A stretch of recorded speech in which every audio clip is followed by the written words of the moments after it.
Hello everybody, my name is Jane Walker and I'm with Union House Arts in Port Union. We thought this would be a great time to test out some of the activities we've been planning for children's programming at Union House Arts.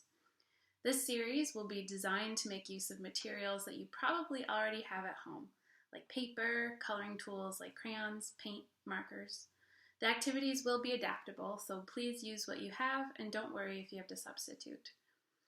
We hope you enjoy these videos. It's our first time doing something like this, so we welcome any feedback that you might have.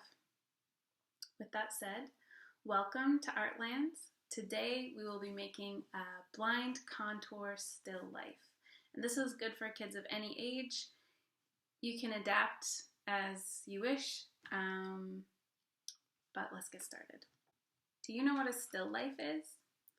A still life is an arrangement of objects.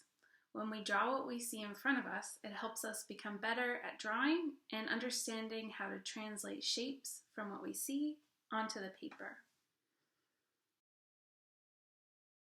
Do you know what a blind contour is? This might scare you a little, but today we're going to start off our drawings by not looking at the paper at all. Don't worry, you'll still be able to look later. Your drawing might turn out a little wonky, but that's the point. I want you to stare at your still life and capture its every detail. If everything lines up in the end, there's a pretty good chance you cheated. This technique is used by artists to loosen up their drawings and to practice looking closely. And you end up with a unique piece that captures the time you spent noticing details. So let's get started. You'll see what I mean. Here's what you'll need: some paper, a pencil or pen, and some coloring tools: paint, crayons, markers, leads, whatever you like. You will also need a series of objects of your choice. This is what I chose: a plant, a coffee press, candy jar, a ball of yarn, and a couple pieces of pottery. You can use some of these things too if you have them around, or you can use toys, glasses, books, anything really. You can have your parents set something up for you. Choose objects with different heights for a more interesting still life. Okay, here we go. I'm going to start by picking a place on my still life, and when I start putting my pen to the paper, I'm not going to lift it up for 10 minutes, okay? So I'm going to set a timer and I'm going to go for 10 minutes and we'll see what happens when it's done. So when you're drawing, you really want to capture every little detail. As much as you can squeeze into the drawing. So it's almost like you're tracing the tip of your pencil or pen along every line you see. Okay? And just remember that this is not supposed to turn out like a photo. In fact, if it does, you've done it wrong.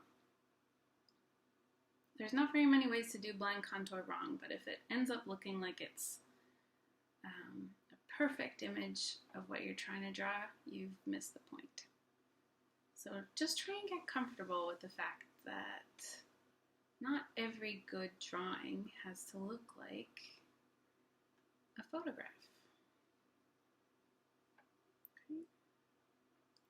So I'm just tracing every little detail can see. And I'm looking at the shapes and really trying my best to move them onto my paper.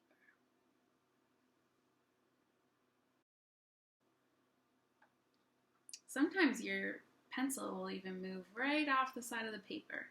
In that case, just move your hand back and try and keep going with it. So one thing that I'm really trying to do here is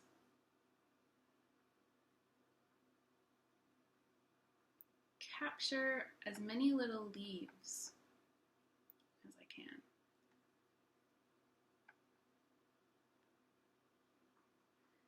So when we're done this 10-minute portion of the drawing, we're gonna look at our paper and we're going to go in with color and we're going to try and define parts of the still life with color, with our eyes on the paper, to put some life into it and try and distinguish the different pieces of our drawing.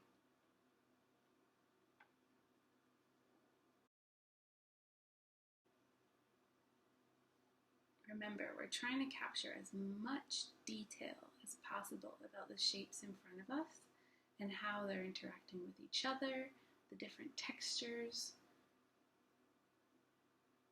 I find for blind contour drawings, the more solid your lines are, the easier it is at the end to kind of pick out the different shapes. So try to avoid shading, don't do anything like that. Try and keep it a solid line as much as you can. That's why I'm using a pen. The pen creates a high contrast, which is sort of like a bold line that I know for sure is there. There's no second guessing. That's where the line is. And I like the way that looks in my final drawing. So if you're using a pencil, try and put nice pressure on there so there's no faint little lines. Don't be afraid of the paper. Don't be afraid of the drawing. Here's my drawing. And here's my still life. When you look at your paper, don't get upset or don't feel like you did a bad job just because it doesn't look exactly like what you see, because it's not about that. So, see these little coils in the coffee maker? Here's my blind contour version of that, this squiggly line here. And that's perfect. That's kind of what I was trying to capture, something a little bit loose that indicated what I was looking at. So for the next part of the drawing, I'm going to use color to brighten up what I'm looking at and to sort of distinguish some of the pieces of the still life from each other. So take a look.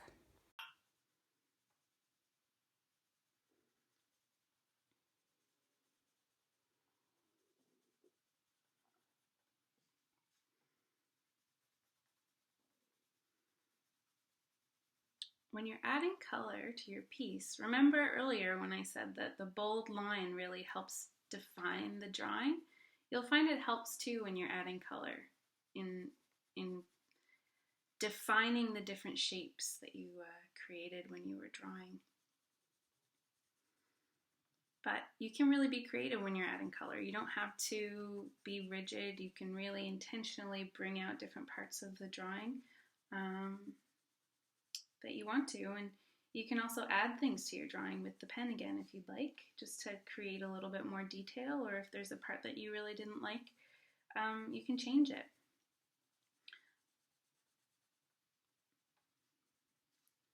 So in my plant, I'm going to use a couple different colors of green just to like create a little bit of variety in the leaves.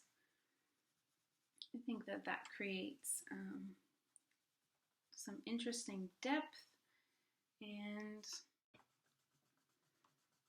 be sure to keep looking back at your still life too for where your lines are coming from and what you might want to adjust.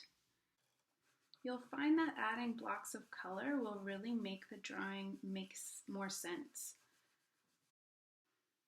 Now, I'm also going to change the color of my ball of yarn because I don't have the color that the yarn is, and I think I'd like to add a little bit more red into my drawing.